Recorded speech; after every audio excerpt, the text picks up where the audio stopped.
오늘 함께 보실 하나님의 말씀은 예레미야 26장 1절에서 15절까지 말씀입니다. 구약성경 1091페이지 전후로 있습니다. 예레미야 26장 1절에서 15절까지 말씀을 드라마 바이블로 봉독하겠습니다. 유다의 왕 요시아의 아들 여호야김이 다스리기 시작한 때 여호와께로부터 이 말씀이 임하여 이르시되 여호와께서 이와 같이 말씀하시니라. 너는 여호와의 성전뜰에 서서 유다 모든 성읍에서 여호와의 성전에 와서 예배하는 자에게 내가 네게 명령하여 이르게 한 모든 말을 전하되 한마디도 감하지 말라. 그들이 듣고 혹시 각각 그 악한 길에서 돌아오리라. 그리하면 내가 그들의 악행으로 말미암아 그들에게 재앙을 내리려 하던 뜻을 돌이키리라. 너는 그들에게 이와 같이 이르라. 여호와의 말씀에 너희가 나를 순종하지 아니하며 내가 너희 앞에 둔 내 율법을 행하지 아니하며 내가 너희에게 나의 종 선지자들을 꾸준히 보내 그들의 말을 순종하라고 하였으나 너희는 순종하지 아니하였느니라. 내가 이 성전을 실로같이 되게 하고 이 성을 세계 모든 민족의 저주거리가 되게 하리라. 예레미야가 여호와의 성전에서 이 말을 하매 제사장들과 선지자들과 모든 백성이 듣더라. 예레미야가 여호와께서 명령하신 말씀을 모든 백성에게 전하기를 마치매 제사장들과 선지자들과 모든 백성이 그를 붙잡고 이르되 내가 반드시 죽어야 하리라.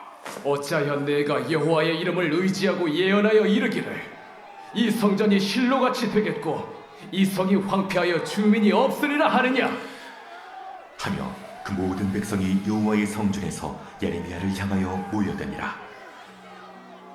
유다의 고관들이 이 말을 듣고 왕궁에서 여호와의 성전으로 올라가 여호와의 성전 세 대문의 입구에 앉으매 제사장들과 선지자들이 고관들과 모든 백성에게 말하여 이르되 이 사람은 죽는 것이 합당하니 너희 귀로 들음같이 이 성에 관하여 예언하였음이라.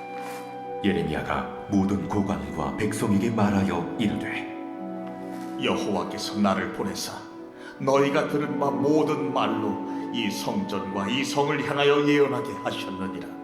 그런즉 너희는 너희 길과 행위를 고치고 너희 하나님 여호와의 목소리를 청종하라. 그리하면 여호와께서 너희에게 선언하신 재앙에 대하여 뜻을 돌이키시리라. 보라, 나는 너희 손에 있으니 너희 의견에 좋은 대로 옳은 대로 하려니와 너희는 분명히 하라. 너희가 나를 죽이면 반드시 무죄한 피를 너희 몸과 이 성과 이 성 주민에게 돌리는 것이니라. 이는 여호와께서 진실로 나를 보내사 이 모든 말을 너희 귀에 말하게 하셨습니다. 아멘. 함께 읽은 본문의 말씀을 가지고 청종해야 할 음성이라는 제목으로 말씀 나누고 기도하도록 하겠습니다. 작년 9월에서 10월까지 예레미야의 앞부분인 1장에서 25장까지의 말씀을 묵상했었습니다. 그리고 이번 5월부터는 뒷부분인 26장부터 후반부까지를 묵상하게 됩니다. 예레미야는 남유다가 멸망하기 직전에 하나님께 소명을 받은 예언자였습니다. 역할이 임박한 하나님의 심판 그리고 이스라엘 백성이 해야 할 회개를 외치는 것이었습니다. 바벨론에게 항복하고 하나님이 주시는 형벌을 잘 받으라 하는 것이 예레미야가 전하는 메시지의 주제였습니다. 이는 지난달 함께 묵상했던 누가복음 속 예수님의 사역도 돌아보게 합니다. 왜냐하면 예수님도 십자가를 지시는 그 순간까지 무엇을 외치셨습니까? 회개하고 하나님의 품으로 돌아오라고 이스라엘 백성들에게 외치셨기 때문이죠. 돌이킬 줄 모르던 유대인들에게 말씀을 전하며 하나님이 너희를 부르고 계신다라고 그렇게 외치셨습니다. 반복해서 말씀하셨어도 이스라엘 사람들이 들었습니까? 듣지 않았던 것을 우리는 기억합니다. 그런 그들을 포기하실 법도 한데 우리 주님은 그렇지 않으셨습니다. 마찬가지로 예레미야를 보내신 하나님도 포기함이 없으십니다. 그 하나님은 어떤 음성을 나라의 멸망을 앞두고 있는 유대 백성들로 듣게 하십니까? 함께 오늘 본문의 1절에서 3절을 한 목소리로 읽어보도록 하겠습니다. 같이 읽습니다. 시작.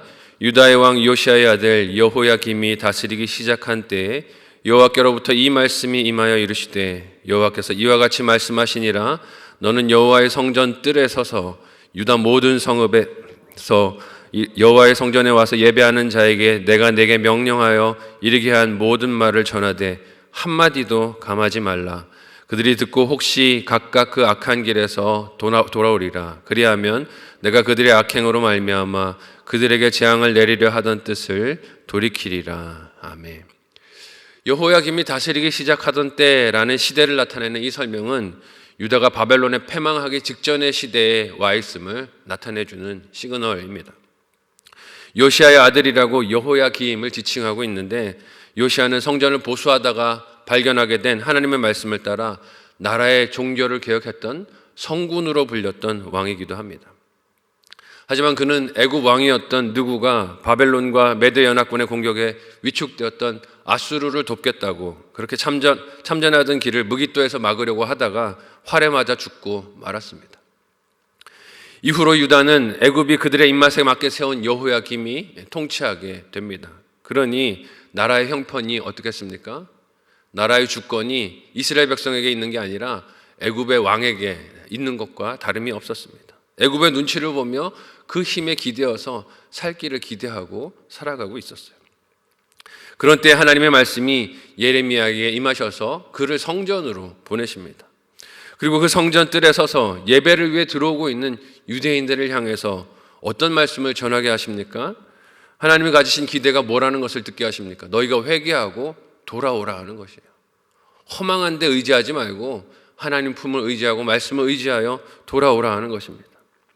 그들이 예레미야를 통해 하나님의 직접적인 말씀을 들으며 그들이 악한 길에서 돌이켜 하나님의 뜻에 순종할 것을 하나님 원하시며 예레미야를 성전에 보내 그의 말씀을 전하게 하십니다. 읽은 3절에서 유대인들이 회개하기 원하는 하나님의 이유가 뭐라고 하셨습니까? 내리시려던 재앙을 내리지 않기를 원하신다는 거예요. 재앙을 선포했지만 하나님의 뜻은 그 재앙을 주는 것이 아니라 너희가 회개하고 돌아오면 이 재앙을 거두는 것이 내가 하고 싶은 일이다. 하나님이 말씀하십니다. 세상에 어느 부모가 그의 자녀를 징계하고 꾸짖기를 좋아하겠습니까? 잘못됐다고 뉘우치고 돌아오면 부모가 그 징계하려던 마음을 돌이키고 싶은 것이 부모의 속마음인 것이죠. 그래서 하나님이 예레미야에게 어떤 말을 전하라고 하십니까? 함께 4절에서 7절까지의 말씀을 같이 한 목소리로 읽어보도록 하겠습니다. 같이 읽습니다. 시작. 너는 그들에게 이와 같이 이르라. 여호와의 말씀에 너희가 나를 순종하지 아니하면 내가 너희 앞에 둔 율법을 행하지 아니하며 내가 너희에게 나의 종 선지자들을 꾸준히 보내 그들의 말을 순종하라고 하였으나 너희는 순종하지 아니하였느니라.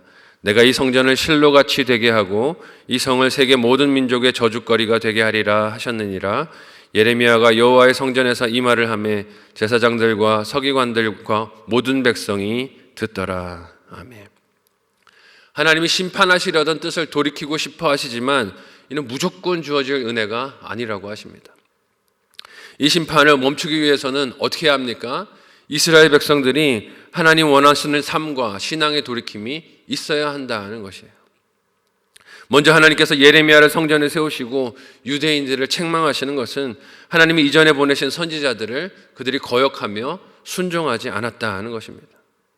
하나님은 선지자들을 그들에게 보내실 때 내가 꾸준히 보냈다라고 말씀하세요. 한 번, 두 번 보낸 게 아니라는 뜻입니다. 이는 그들이 몰라서 듣지 못했다라고 핑계를 댈 수가 없다는 뜻이에요. 반복해서 선지자들을 보내셨기 때문에 너희가 못 들었습니다라고 하나님께 핑계할 수 없다는 뜻입니다. 그럼에도 불순종한 그들은 잘못된 신앙을 가지고 있었습니다. 무엇일까요? 자신들의 손안에 있는 이 성전만 있으면 저 결코 패전하지 않는다는 것이에요. 성전만 있으면 하나님은 우리 편이고 성전만 있으면 우리는 이 땅에서 번성하고 살 것이다 하는 기대가 있었던 것입니다. 하지만 하나님은 뭐라고 말씀하십니까? 너희가 그렇게 굳게 있는 그 성전이 실로와 같이 될 것이다 라고 말씀하세요. 이 실로는 과거에 언약궤가 있었던 장소로 이스라엘 백성들이 그 언약궤를 자신들의 승전의 상징으로 여기고 이용하려고 했다가 블레셋에 빼앗기고 엘리의 아들들과 엘리 자신이 죽었던 장소이기도 합니다. 그때 드러난 이스라엘 백성들의 잘못된 신앙이 무엇이었습니까? 언약궤만 있으면 이긴다라고 생각했던 게 착각이라는 것이에요. 하나님은 그렇게 이용할 수 있는 대상이 아니라는 것입니다. 우리가 예배를 드리면서 내 예배만 드리면 내 원하는 것 하나님이 다 이루어 주시겠지, 그렇게 착각하면 안 되는 것이죠. 하나님을 경외하고 믿지도 않으면서도 언약궤만 승리를 위한 도구로 사용하려 했듯이 오늘날 우리의 신앙도 자칫 잘못하면 그런 길로 걸어갈 수 있다는 것입니다. 그런데 예레미야 시대에도 변치 않는 모습이 이스라엘 백성들에게 있었다는 것이에요. 하나님의 성전을 그런 대상을 삼고 살면서 나는 문제 없다 하고 여기는 것입니다. 회개하면 다 용서해 주시는데 뭐 느끼면서 죄 짓는 것을 부담스러워하지 않았던 것입니다.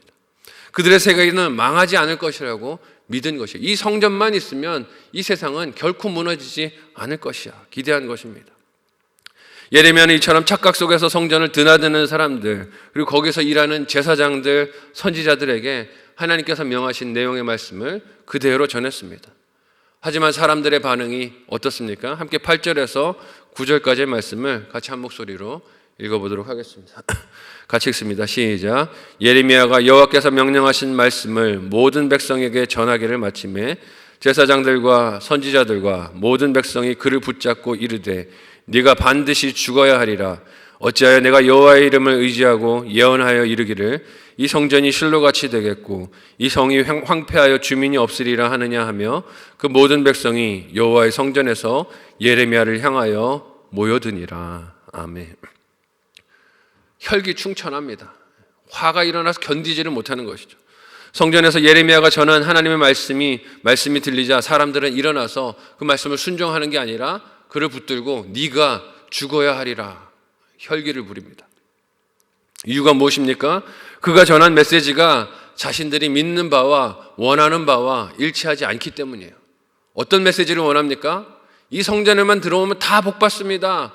아무도 멸망하지 않을 것입니다. 여러분 잘하고 계십니다. 그러니 그렇게 쭉 사십시오 하는 칭찬을 듣기 원했던 거예요. 근데 예레미야가 뭐라고 말씀합니까? 이대로 살면 안 됩니다. 회개하고 돌이켜야 합니다. 듣기가 싫은 것이죠. 그러니까 네가 죽어야 하리라를 외칩니다. 또한 자신들이 이제까지 하나님의 뜻을 빙자해 외쳤던 성전 불패의 신학과도 맞지 않습니다. 이 성전만 있으면 망하지 않을 것이라고 믿었는데 아니라는 거예요. 그들이 분을 내는 이유는 자기 자신의 뜻이 그 중심에 있는 것을 봅니다. 내 생각과 맞지 않으니 화가 나는 것이고 내 경험과 맞지 않으니 분을 내는 것입니다. 자기 생각과 맞지 않는 하나님의 말씀은 인정하지를 않는 것이에요. 그래서 그들이 내리는 결론이 무엇입니까? 예레미야를 죽이는 것입니다. 네가 죽어야 하리라. 하지만 이런 결론은 예레미야가 그들이 지은 죄악이 지금까지 꾸준히 보내셨던 하나님의 선지자들을 순종하지 않았다는 꾸짖음에서도 한결같이 변화되지 않고 나아지지 않은 모습인 것을 보여줍니다. 여태까지 그렇게 살아왔던 거예요. 마음에 드는 메시지를 전하는 선지자들은 좋다 칭찬하고 높여주고 세워줬지만 그렇지 않은 선지자들은 어떻게 한 것입니까? 죽였던 거예요. 듣기 싫은 메시지니 필요 없다고 쫓아냈던 것입니다. 그들이 듣고 싶은 메시지가 정해져 있었다는 뜻입니다. 이런 완고한 무리를 향해 예레미야가 어떤 말을 합니까? 함께 12절에서 마지막 15절까지의 말씀을 한 목소리로 읽어보도록 하겠습니다. 같이 읽습니다. 시작. 예레미야가 모든 고관과 백성에게 말하여 이르되 여호와께서 나를 보내사 너희가 들은 바 모든 말로 이 성전과 이 성을 향하여 예언하셨느니라. 그런즉 너희는 너희 길과 행위를 고치고 너희 하나님 여호와의 목소리를 청정하라. 그리하면 여호와께서 너희에게 선언하신 재앙에 대하여 뜻을 돌이키시리라. 보라 나는 너희 손에 있으니 너희 의견에 좋은 대로 옳은 대로 하려니와 너희는 분명히 알라. 너희가 나를 죽이면 반드시 무죄한 피를 너희 몸과 이 성과 이 성 주민에게 돌리는 것이니라. 이는 여호와께서 진실로 나를 보내사 이 모든 말을 너희 귀에 말하게 하셨음이라. 아멘.